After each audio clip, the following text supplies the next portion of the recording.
I'm Bill Such, and I'd like to welcome you to the course that we're having on the Book of Acts and Pauline Studies.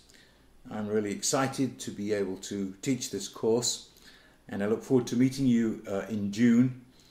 I've waited until now so I know that the makeup of the students that we've got, so I can apportion the different assignments, which I'll be doing today.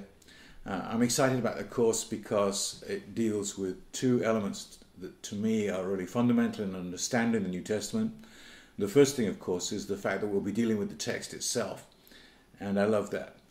I love the notion of being able to do exegesis, whether it's minute in terms of actual verses, or whether it's starting with a book and looking at it in the sense of the themes that's in the book, the structure of it, how that it relates historically, and so forth. In this case, of course, the Book of Acts, which in many respects for many people means something like the history of the earliest church. We'll see that it's a bit of a misnomer to call it that, the Book of Acts of the Apostles, but we'll come to grips with the development of the church in lieu also of the notion of how it applies to the ministry of Paul. So that the connection between Acts and Luke's view in Acts of Paul, and then Paul's view of himself, of what comes out from his letters, is going to be one of the really good ways that we will get at the different authorial perspectives within the context of Paul's letters and in the book of Acts. In other words, to what degree then, for example, are the sources there that we have? We have Paul's own literature, which basically is the primary source, and then we have the secondary source about Paul, which is Luke's view of Paul and how he got that material and so forth, and how it meshes with what we'll be studying with Paul. I think that's going to be really exciting. And of course, I'm excited because it's also got a connection that goes back behind the history of the earliest churches in respect to Jesus himself, because Luke, the author of Acts, is the author of the Gospel Luke. So I think that that's an incredible foundation that we'll be building off.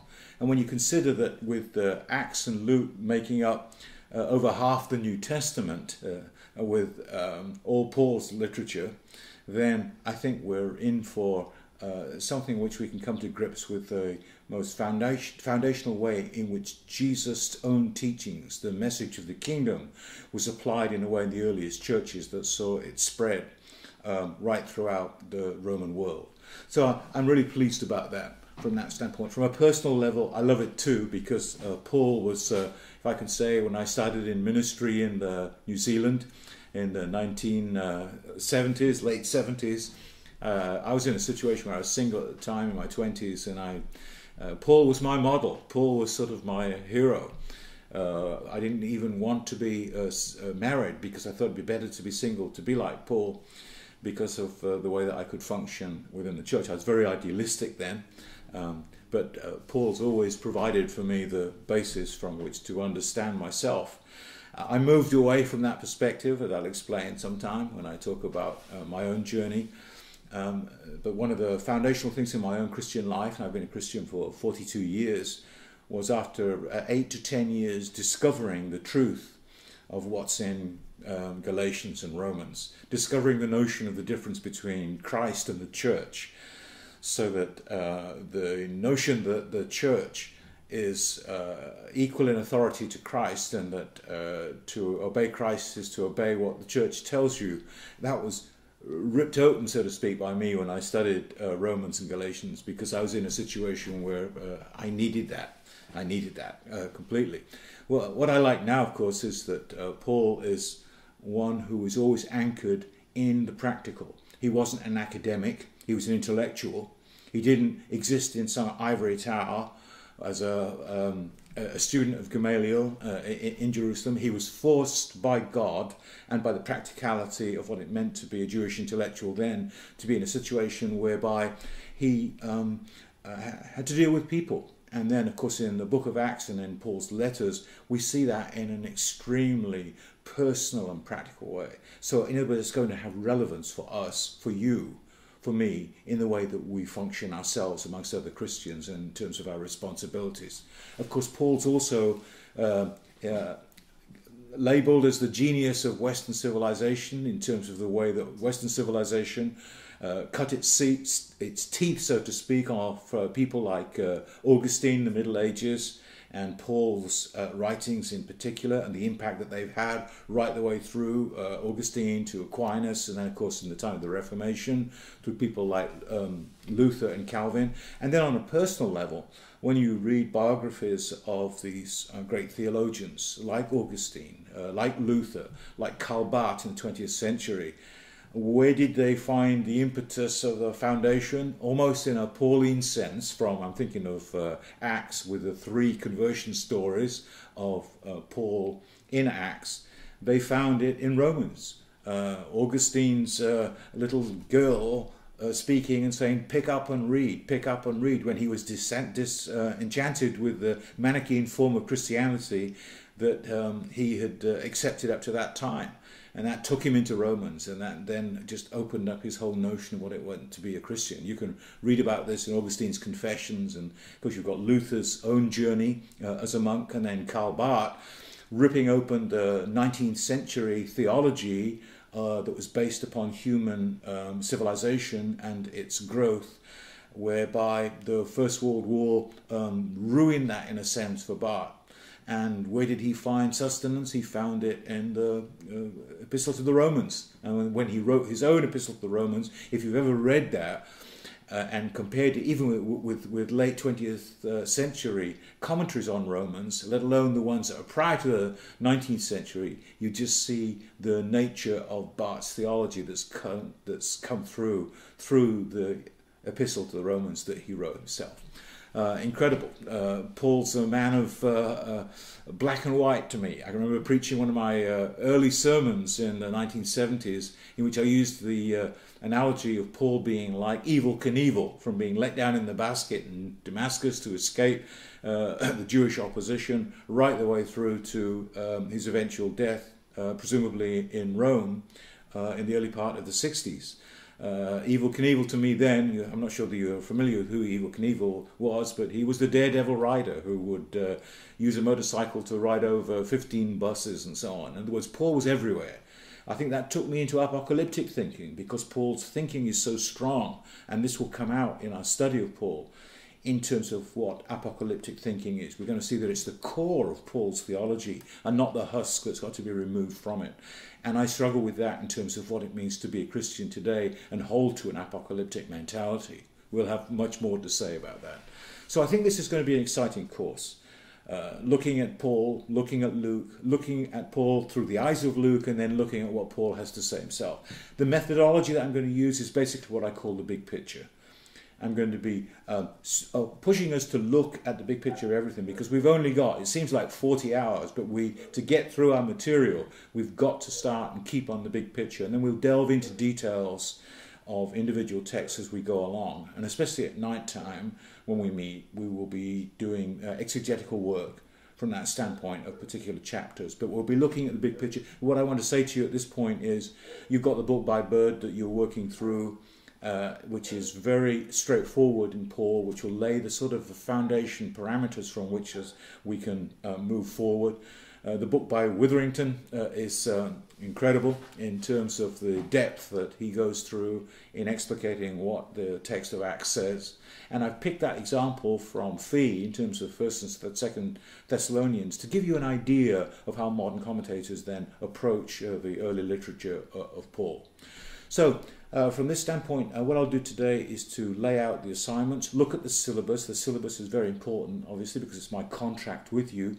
And then I'll assign each of you to the assignment that you have in the syllabus of being prepared for when we meet together, and what you have to look at in respect to the work in Acts and in Paul. Now, there's one thing that I want to ask you. And I can't do this in a way because it's beyond the syllabus, and the syllabus is the contract. But I got this idea a week ago, and if I'd known it 5 weeks ago, I hadn't thought about it then, I would have put it in the syllabus, but I haven't, is that on the Wednesday the 15th of June, the third day that we meet, what I'd like is, I would like us to come to Chico. That's where I am. It's about an hour and a quarter away from Reading. For those of you who don't know me, I have an academic background, but I run a homeless shelter in Chico that provides food for homeless people and provides accommodation for women who are living on the street, provides free clothing, provides access to NA and AA meetings, provides resources for people who are homeless, provides contracting with behavioral health in Butte County to help mentally ill people. We have a whole plethora of activities that go on at the Jesus Center. And what I'd like us to do is to come down that day and have the whole day together, so that we don't just meet for the 4 hours from 8 till 12 and then from 6 till 10 at night, but basically we meet from 8:30 in the morning at the Jesus Center and then finish about 4 o'clock, 4:30 in the afternoon for the day. And the day's activity, what I'd like us to do is we have, there's a Bible study for homeless people at 8:30, which I thought that we could take. That's for an hour.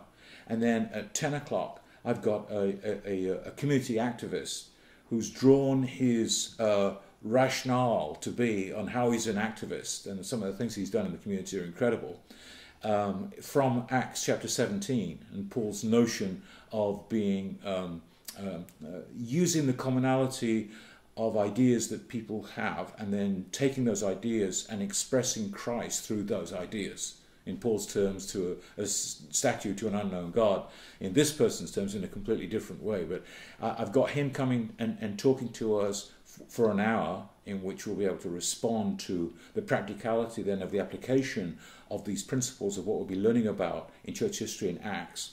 That's for 1 hour. And then another hour, I've got a man who is the pastor of pastors in this whole area, who himself is a Pentecostal, who will give an argument in terms of how to understand the book of Acts and the supernatural elements of it in a practical way that will draw churches together, because that's what he's seeking to do here in Chico.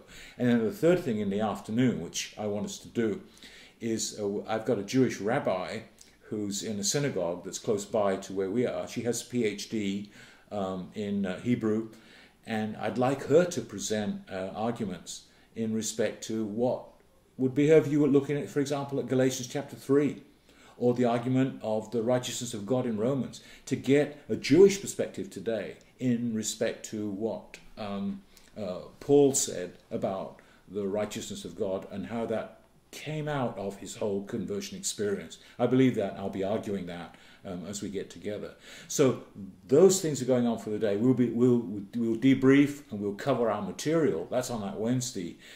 And we'll have lunch. We can have lunch together at where I work, the Jesus Center. The kitchen manager will provide us with lunch. And then in the afternoon, we have a brief worship service from 1 to 1:30. I'd like us to take that too and do that. So we'll have a whole plethora of activities. That's the practical bent of this course. But I've got to have your permission to do that, because it's in a sense part of the external to the syllabus, but it's a way of breaking up being together for 40 hours and a way of actually being able to rub shoulders with people who are using this material in a practical way, and we'll be surrounded by it with people who are getting a benefit from it. I'm thinking of homeless people, I'm thinking of people suffering from substance abuse and so forth. So I hope you agree to that. If you don't, if it really bothers you, tell me, and then, because we don't do it. If you don't all agree to it, we can't do it. But if we can do that, then we do that on the Wednesday, and then the other things that we've got are basically according to the syllabus. So I'm going to conclude here and then refer you to the note that I'll write in terms of the assignment of topics for you in the coming weeks. Keep up your reading. Contact me. The best way to contact me is through my email address at wsuch, W-S-U-C-H, at hotmail.com. And of course, I look forward to being with you in June. Thank you.